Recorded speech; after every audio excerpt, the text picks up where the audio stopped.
Your compass is simple now, Jake. The bears roar and the darkness. The smell of cheap beer and cigarette smoke hung thick in the air at the Hendersons' annual barbecue party. I should have known better than to let Darla drag me to another one of these small-town social disasters, but 20 years of marriage had taught me to pick my battles. This wasn't going to be one of them. "Come on, Eli, don't be such a party pooper," Darla laughed, her voice already slurred from her third wine cooler. She was sitting cross-legged on the Hendersons' worn carpet, part of a circle that included most of our neighbors and half the town's gossips. It's just a harmless game. Truth or dare. At 42 years old, I was watching grown adults play truth or dare like we were back in high school. The irony wasn't lost on me that most of these people had peaked in high school anyway. "I'll play," I said, settling down next to my wife. Maybe if I participated, we could get through this faster and head home. I had an early morning shift as the county's game warden, and tracking poachers required more energy than I was willing to spend on party games. The bottle spun around the circle a few times, landing on various neighbors who chose increasingly embarrassing dares or revealed mundane secrets about their boring lives. When it finally stopped pointing at Darla, she clapped her hands together like a child. "Truth," she announced immediately, which surprised me. Darla usually chose dare. She loved being the center of attention, loved showing off. I figured I'd keep it light. "What's your darkest fantasy?" The question hung in the air for a moment. Around the circle, people leaned forward slightly, that hungry look in their eyes that comes when ordinary people sense drama brewing. Darla's face flushed, and for a second I thought she might change her answer to dare. Instead, she leaned toward me, close enough that I could smell the artificial cherry from her wine cooler mixed with her perfume. Her voice dropped to a whisper, but in the sudden quiet of the room, everyone heard her clearly. "I want you to watch while I do it with your brother Jake. Maybe you'll learn something." The room went dead silent. Someone's beer bottle clinked against the coffee table. In the distance, I could hear the Hendersons' dog barking in the backyard. Darla immediately started laughing, that high-pitched giggle she used when she was nervous. "Oh my God, you should see your face. I'm kidding, obviously. It's just a game, right?" But I wasn't laughing. Neither was anyone else. The thing about small towns is that everyone knows everyone's business, and everyone had seen the way my younger brother Jake looked at my wife. They'd seen how she flirted with him at family gatherings, how she always found excuses to touch his arm when she talked to him. "Heck of a punchline, Darla," I said, standing up. "I'll be laughing all the way to therapy." I walked out of that house and didn't look back, even when I heard Darla calling my name from the front porch. The drive home was silent, except for the sound of gravel crunching under my truck tires and the distant rumble of thunder promising rain. Our house sat on 3 acres of pine forest about 10 miles outside of town, close enough to the lake that you could smell the water on humid days. I'd built most of it myself over the years, adding rooms as we needed them, fixing problems as they arose. It was the kind of place where a man could think, where the only sounds were wind through trees and the occasional call of a loon. Darla didn't come home until after midnight. I heard her car in the driveway, heard her fumbling with her keys at the front door. By then, I was sitting in my recliner in the dark, nursing a beer and staring out the window at the lake. "Eli?" she called softly. "Are you awake?" "Unfortunately." She flicked on the living room light, and I could see she'd been crying. Her makeup was smeared, and her blonde hair was disheveled. For a moment, she looked like the girl I'd married 20 years ago, vulnerable and uncertain. "We need to talk," she said. "Do we? Because I thought we covered everything pretty thoroughly at the party." "That wasn't fair, and you know it." She sat down on the couch across from me. "You put me on the spot in front of everyone. I panicked." "So you decided to tell everyone you want to sleep with my brother?" "I was trying to be shocking. It was supposed to be funny." I took a long drink of my beer and studied my wife's face. 20 years of marriage teaches you to read expressions, to know when someone is telling the truth and when they're scrambling to cover their tracks. "The thing is, Darla, jokes are supposed to be funny, and usually they're not about things people actually want to do." "What's that supposed to mean?" "It means I've seen how you look at Jake. Heck, everyone's seen it. So when you say something like that, even as a joke, it makes people wonder." She stood up abruptly, her face flushing red. "You're being ridiculous. Jake is your brother. He's family. I would never." "Never what?" Never flirt with him at every family gathering? Never find excuses to be alone with him? Never light up like a Christmas tree every time he walks into a room? You're paranoid. Am I? Because from where I'm sitting, it looks like you just told a room full of people something you've been thinking about for a long time. The fight escalated from there. Voices raised, accusations flew, and old grievances surfaced like bodies in a lake. By 3 a.m, I was packing a bag while Darla sobbed in our bedroom, alternating between apologies and anger. "Fine," she finally screamed. "Leave! Run away like you always do when things get difficult." "I'm not running away," I said, zipping up my duffel bag. "I'm giving us both some space to figure out what we really want." I spent the next week at a motel in town, going to work each day and coming back to a room that smelled like disinfectant and other people's mistakes. Darla called twice, but I didn't answer. I wasn't ready to hear more lies, and I wasn't ready to forgive. On Friday afternoon, my phone rang while I was writing up a report on some teenagers I'd caught fishing without licenses. The caller ID showed my daughter's number.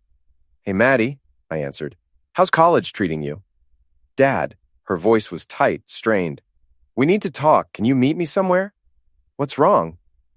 "I can't do this over the phone. Can you drive up to campus tomorrow? There's something you need to know, and I'm tired of keeping it secret." My stomach dropped. In my experience, conversations that started with "there's something you need to know" never ended well. "How bad is it?" "Bad, Dad. Really bad." The drive to Maddie's college took 2 hours through winding mountain roads that were just starting to show the first hints of fall color. I'd made this trip dozens of times over the past year, but this time felt different. There was a weight in my chest that had nothing to do with the elevation gain. I found Maddie waiting for me at a small coffee shop near campus, hunched over a cup of tea with her dark hair falling across her face. At 19, she looked more like her mother every day, but she'd inherited my stubborn streak and my tendency to overthink everything. "Thanks for coming," she said when I sat down across from her. "I wasn't sure you would." "You're my daughter, Maddie. Of course I came." She looked up at me then, and I could see she'd been crying. Her eyes were red and puffy, and there were dark circles underneath them like she hadn't been sleeping. "I heard about the party," she said. "Mom told me you moved out." Word travels fast. "She said you overreacted to a joke, that you're being controlling and jealous." I signaled the waitress for coffee before responding. "What do you think?" "I think Mom lies a lot more than you do."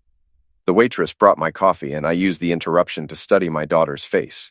She was nervous, fidgeting with her napkin and avoiding eye contact.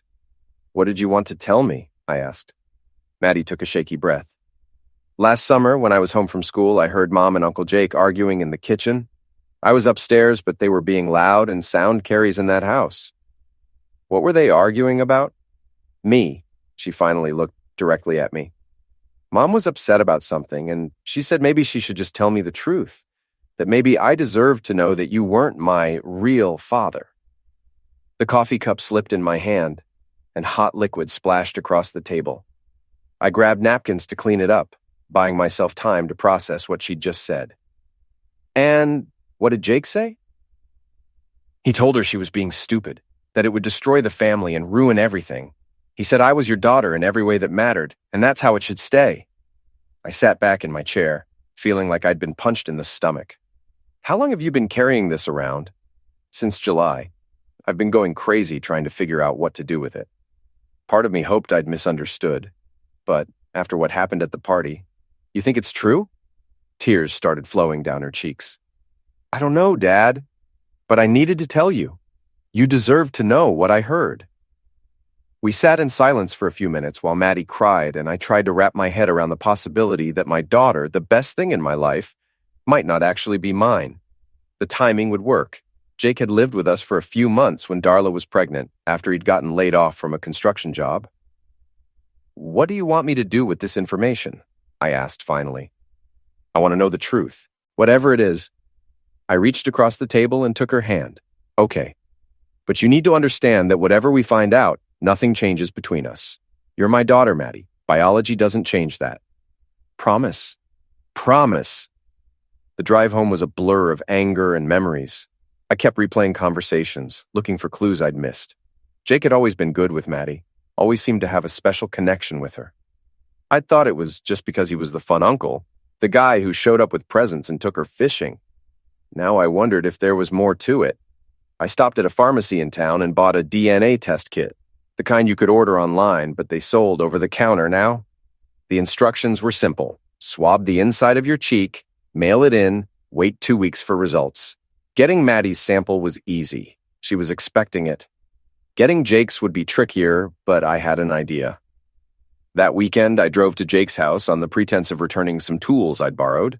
He lived in a fixer-upper on the other side of town, the kind of place where everything was perpetually half-finished. The front porch sagged, the paint was peeling, and there were car parts scattered across the front yard. "Eli," he said when he opened the door, seeming genuinely happy to see me. "I was wondering when you'd show up. Heard you and Darla are having some problems." "Nothing that can't be worked out," I lied. "Mind if I come in? I brought your socket set back." Jake's house was exactly what you'd expect from a bachelor who worked construction and spent most of his free time drinking beer. The living room was cluttered with magazines, empty bottles, and dirty clothes. But it was the kitchen that interested me, specifically the coffee mug sitting by the sink with Jake's lips prints still visible on the rim. While Jake was in the bathroom, I quickly swabbed the inside of the mug and sealed the sample in the provided container. It felt like stealing, but I needed to know the truth. "Want a beer?" Jake called from the kitchen when he came back. "Can't stay long," I said. "Just wanted to return your tools and see how you're doing." "I'm good. Worried about you, though. Darla's pretty upset." "I'm sure she is." Jake studied my face. "You want to talk about what happened at the party?" "Not particularly. She was just drunk, you know. People say stupid things when they're drunk." I looked at my younger brother. Really looked at him. He was 3 years younger than me, but we'd always looked similar. Same dark hair, same green eyes, same stubborn jaw. If he was Maddie's father, there wouldn't be any obvious physical differences to give it away. "Do they?" I asked. "Say stupid things? Or do they say things they've been thinking about but were too sober to admit?" Jake's face flushed. "I don't know what you're implying, but..." "I'm not implying anything. I'm just trying to understand how my wife could think it was funny to tell a room full of people that she fantasizes about sleeping with my brother." "Eli, come on. You know Darla. She loves drama, loves being the center of attention. It didn't mean anything." I stood up to leave. Maybe you're right, or maybe it meant everything. The DNA results took exactly 2 weeks to come back. I was sitting in my motel room when I opened the email on my laptop, and the words on the screen seemed to swim in front of my eyes. Probability of paternity? 0.0%. I read it 3 times before it sank in. Then I closed the laptop and sat in the dark for a long time, listening to the sound of traffic outside and the couple in the next room arguing about money.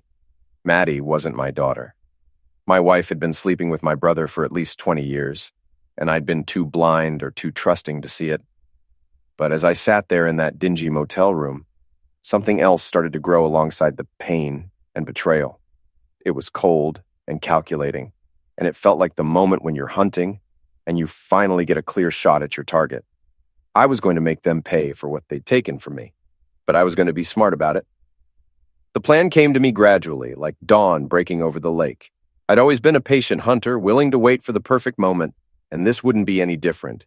Jake and Darla had spent 20 years playing me for a fool. Now it was my turn to control the game. I started with Jake because he was the easier target. My brother had always been impulsive, prone to making stupid decisions when he was emotional. All I had to do was push the right buttons. I called him on a Tuesday morning, making my voice sound tired and defeated. "Jake, it's Eli. I was wondering if you wanted to go hunting this weekend." Like old times. There was a pause on the other end of the line. "Hunting? I thought you were mad at me." "I'm mad at Darla. You didn't do anything wrong." The lie came easily. "I've been thinking about what you said about her just being drunk and stupid. Maybe you're right." "So you're not... you don't think that she and I..." "Of course not. You're my brother. I trust you." Another pause. Longer this time. "Where were you thinking of going?" "The old cabin up on Bear Mountain, Dad's place. I thought we could spend the weekend, do some serious hunting, talk things through like men." Jake agreed immediately, probably relieved that I wasn't suspicious of him. We arranged to meet at the cabin on Saturday morning, and I spent the rest of the week preparing. The cabin had been in our family for 3 generations, a rough-hewn log structure about 30 miles into the wilderness. There was no cell phone service, no electricity, and the nearest neighbor was at least 10 miles away. It was the perfect place for a conversation that needed to stay private. I arrived at the cabin before dawn on Saturday, carrying enough supplies for a week, even though we'd only planned to stay 2 days. The morning was crisp and clear with that sharp autumn air that made every breath feel clean. Jake showed up an hour later in his beat-up pickup truck, looking nervous but trying to hide it behind his usual cocky grin.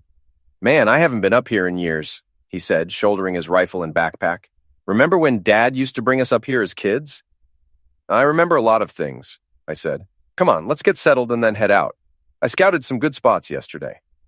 We spent the morning hiking deeper into the woods than we'd ever gone as children, following game trails that wound through dense pine forest and over rocky ridges. I led the way, occasionally stopping to point out deer sign or comment on the weather, keeping up a steady stream of conversation designed to put Jake at ease. It wasn't until we were about 5 miles from the cabin, in a remote valley where the trees grew so thick that the sunlight barely penetrated, that I finally stopped pretending. "This is far enough," I said, setting down my pack next to a fallen log. "Far enough for what?" Jake asked. "I haven't seen any deer sign for the last mile." "We're not hunting deer, Jake." Something in my voice must have warned him because he took a step backward and his hand moved instinctively toward his rifle. "What are you talking about?" I pulled the DNA test results from my jacket pocket and held them out to him. "I'm talking about the fact that you've been screwing my wife for 20 years. I'm talking about the fact that Maddie is your daughter, not mine." Jake's face went white. He stared at the papers without taking them, and I could see his mind racing, trying to figure out how much I knew and how much I was guessing. "Eli, I can explain. Can you? Because I'd love to hear the explanation for how my brother and my wife decided to destroy my life and then let me live a lie for 2 decades. It wasn't supposed to happen," he said, his voice barely above a whisper. "It was just once, when Darla was pregnant and you were working those double shifts. She was lonely and I was drunk, and once?" I laughed, but there was no humor in it. "Jake, I've got DNA evidence that says you're Maddie's father. Unless you figured out a way to get someone pregnant from a single encounter 20 years ago, I'm guessing it was more than once." He ran his hands through his hair, a gesture I remembered from when we were kids and he'd gotten caught doing something he shouldn't have. "Okay, it was more than once. But it ended when Maddie was born. We both agreed it was wrong and we stopped. Did you? Or did you just get better at hiding it?" "I swear to you, Eli, nothing has happened between us since then. I know how it looks, but how it looks..." I stood up, and Jake took another step backward. "It looks like you and my wife made a fool out of me. It looks like every family gathering, every holiday, every time I saw you playing with Maddie and thought what a great uncle you were, I was actually watching her real father pretend to be something else." "She doesn't know," Jake said quickly. "We never told her. We never planned to tell her. But she figured it out anyway. Kids aren't stupid, Jake. She heard you and Darla arguing about it." Jake's face crumpled. "Oh, God. Is that why you wanted to come up here, to tell me that she knows?" "Partly." I picked up my rifle and checked to make sure it was loaded. "But mostly I wanted to have this conversation somewhere private. Somewhere we wouldn't be interrupted. Eli, please, I know you're angry and you have every right to be. But let's talk about this rationally. Let's figure out how to move forward." "Move forward?" I started walking deeper into the woods, forcing Jake to follow me. "You want to move forward after you stole 20 years of my life?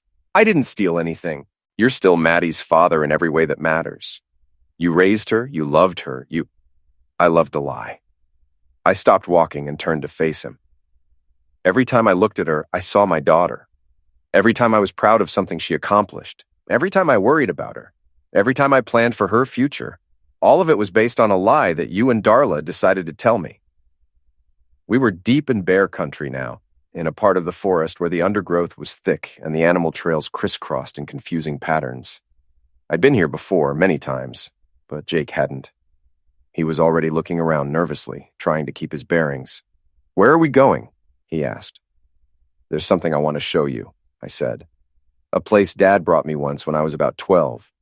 He said it was important for a man to know what real wilderness looked like, what it felt like to be truly alone."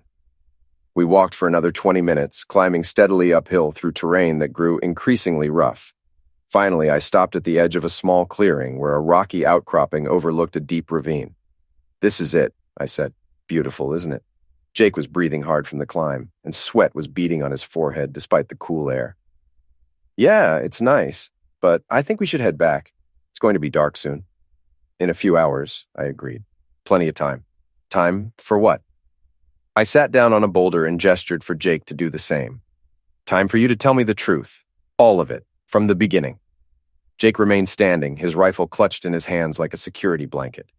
I already told you the truth. No, you told me a story. You told me it started when Darla was pregnant and ended when Maddie was born. But that's not true, is it? Eli, because if it ended 20 years ago, why was Darla making jokes about wanting me to watch her sleep with you? Why do you two still look at each other like you're sharing a secret? Why does my wife light up every time you walk into a room?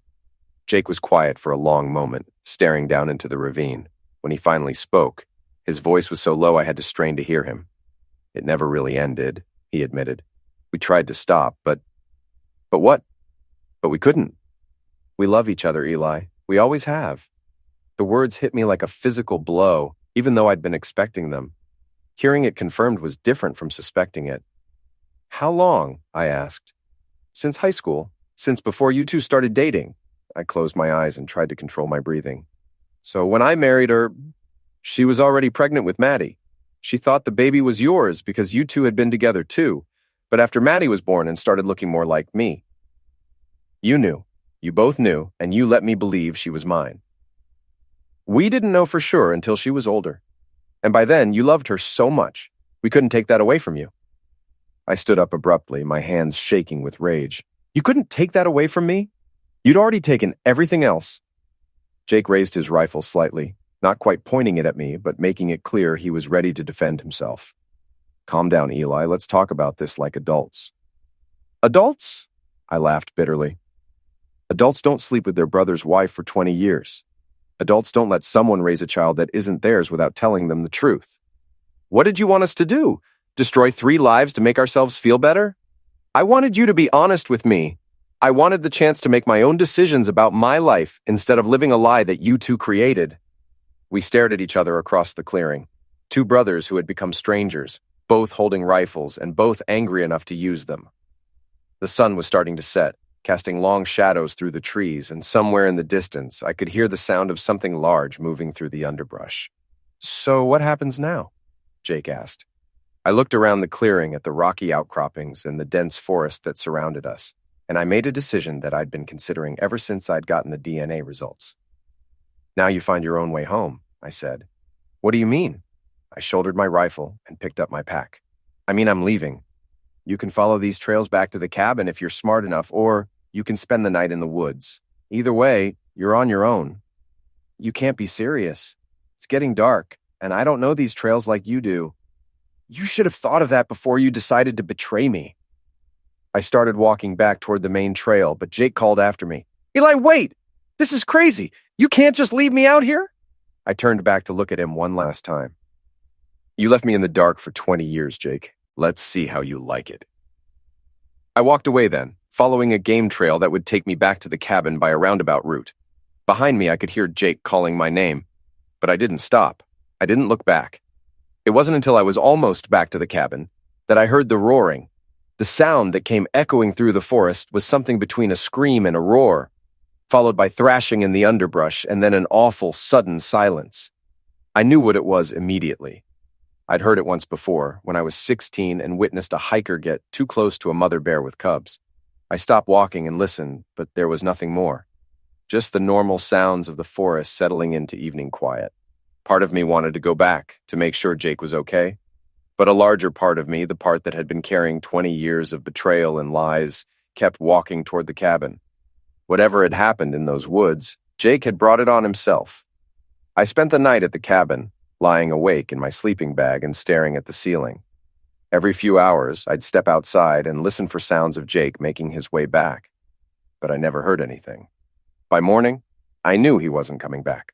I packed my gear carefully, making sure to leave no trace that I'd ever been there with anyone else. Then, I drove Jake's truck deeper into the woods and left it near a popular hunting spot where it would eventually be found. I hiked back to where I'd left my own vehicle and drove home. The call came 3 days later. I was at work investigating reports of illegal hunting near the state park when my phone rang. Eli, this is Officer Trudy Morrow with the state police. I'm afraid I have some bad news about your brother. I sat down heavily in my truck. What kind of bad news? His truck was found abandoned near Bear Mountain, and we've been conducting a search. We found his body this morning. His body? It appears he was attacked by a bear. I'm sorry, Eli. I know this must be a shock.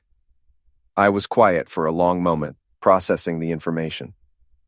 Where exactly did you find him? About 5 miles from where his truck was parked, in a remote area near the old mining claims.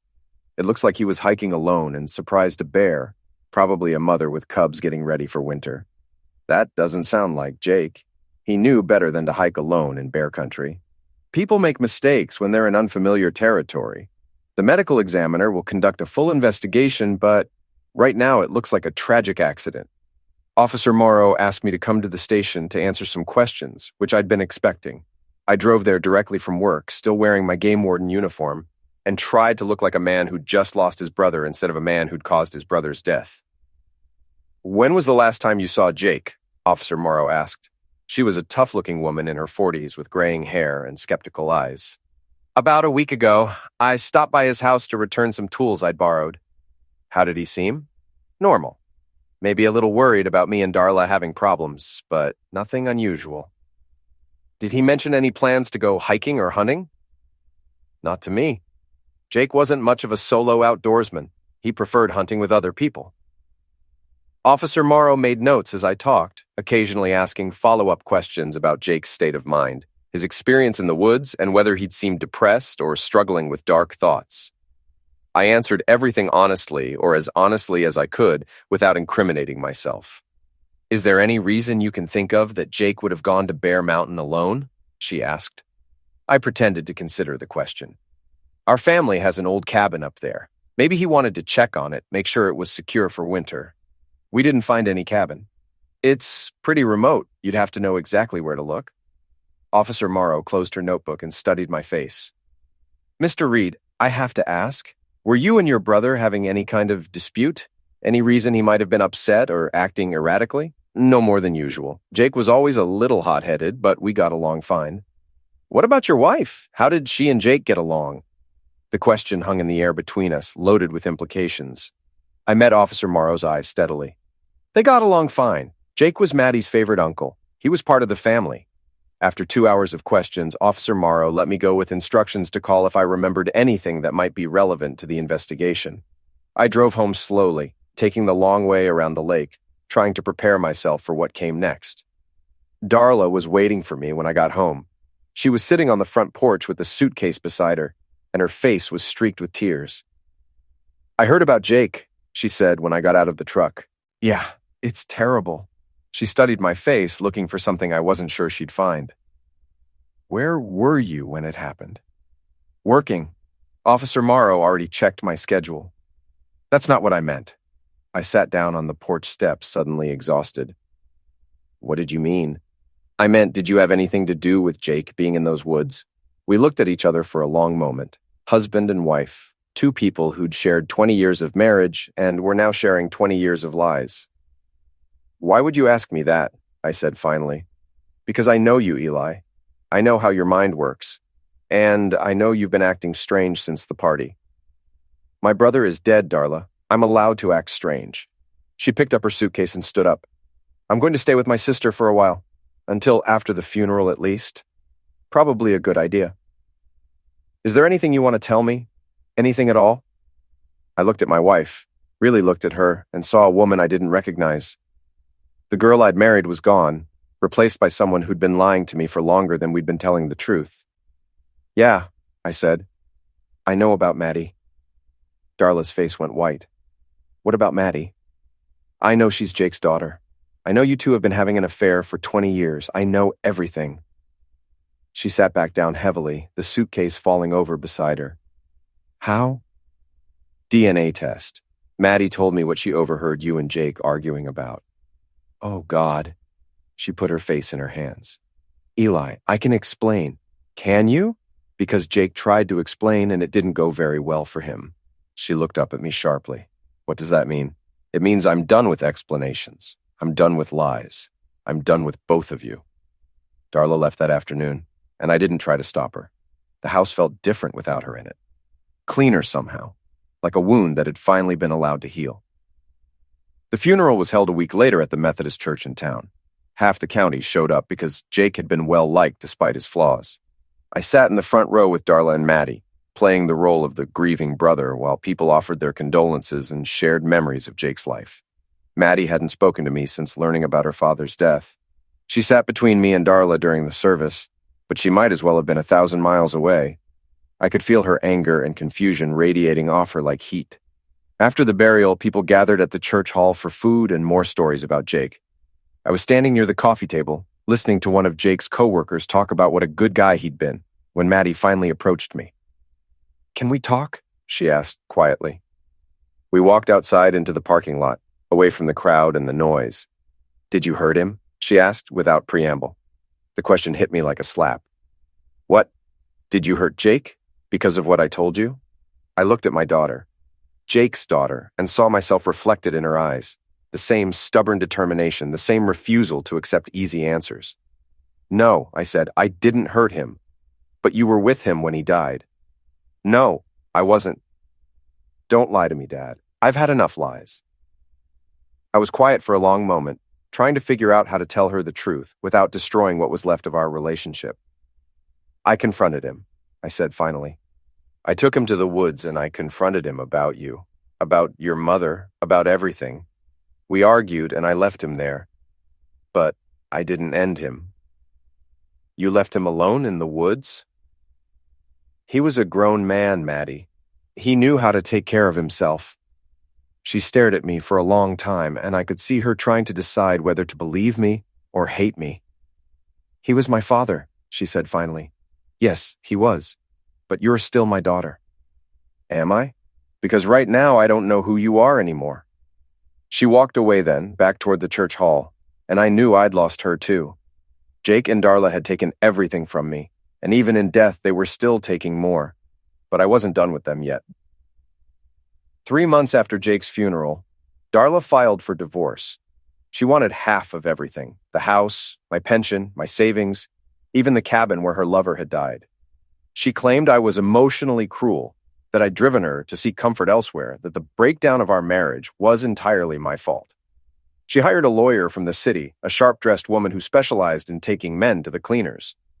They painted me as a controlling husband who'd isolated Darla from her friends and family, who'd refused to seek counseling, who'd abandoned her in her time of grief.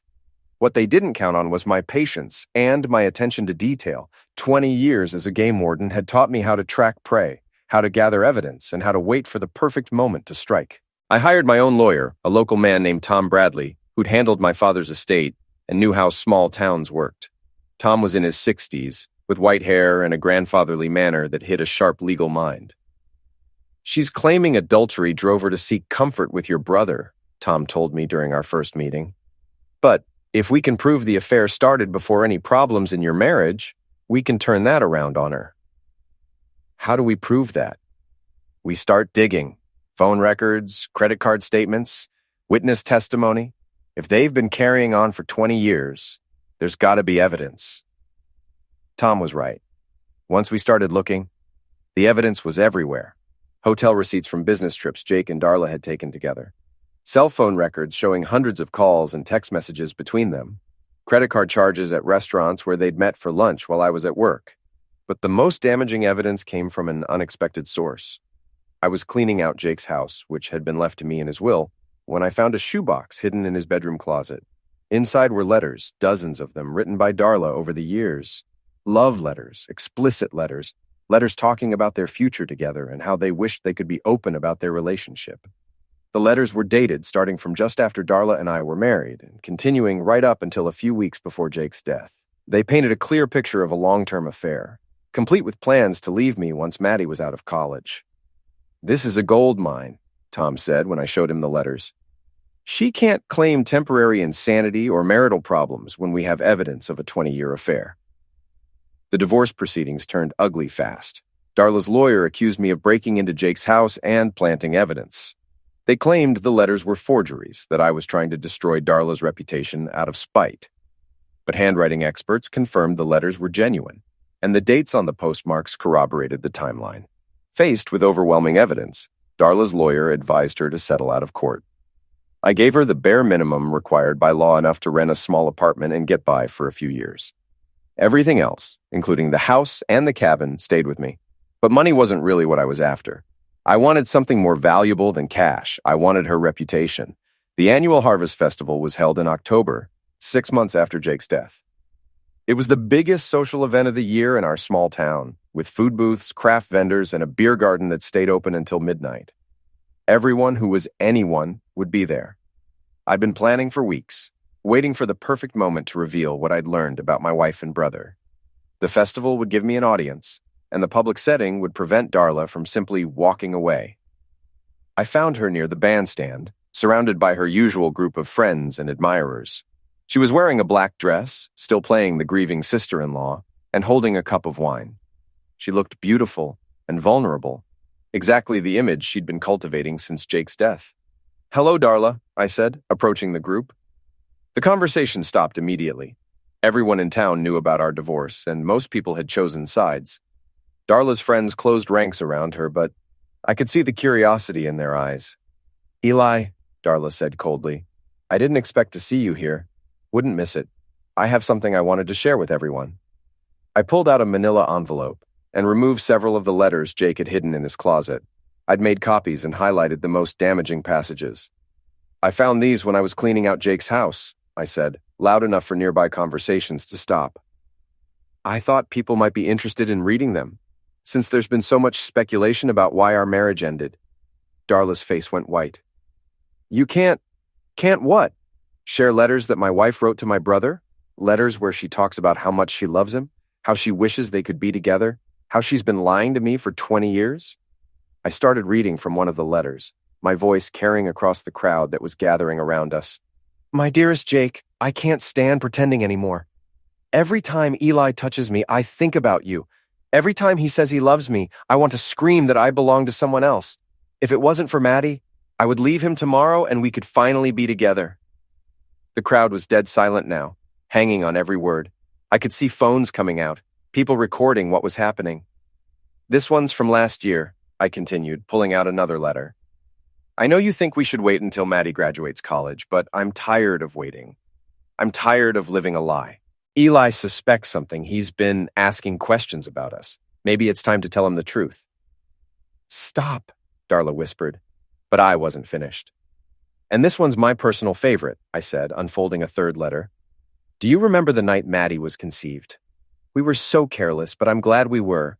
Every time I look at her, I see you. Sometimes I think Eli knows she's not his, but he loves her too much to ask questions. We gave him a beautiful daughter, even if he'll never know she's really ours." Darla lunged for the letters, but I stepped back, keeping them out of her reach. 20 years, I said to the crowd. 20 years of marriage, and it was all a lie. My wife was sleeping with my brother, my daughter isn't my daughter, and everyone in this town probably knew, except me. The silence that followed was deafening. I could see shock, disgust, and pity on the faces around me. Some people were staring at Darla, others were looking at me with something like admiration.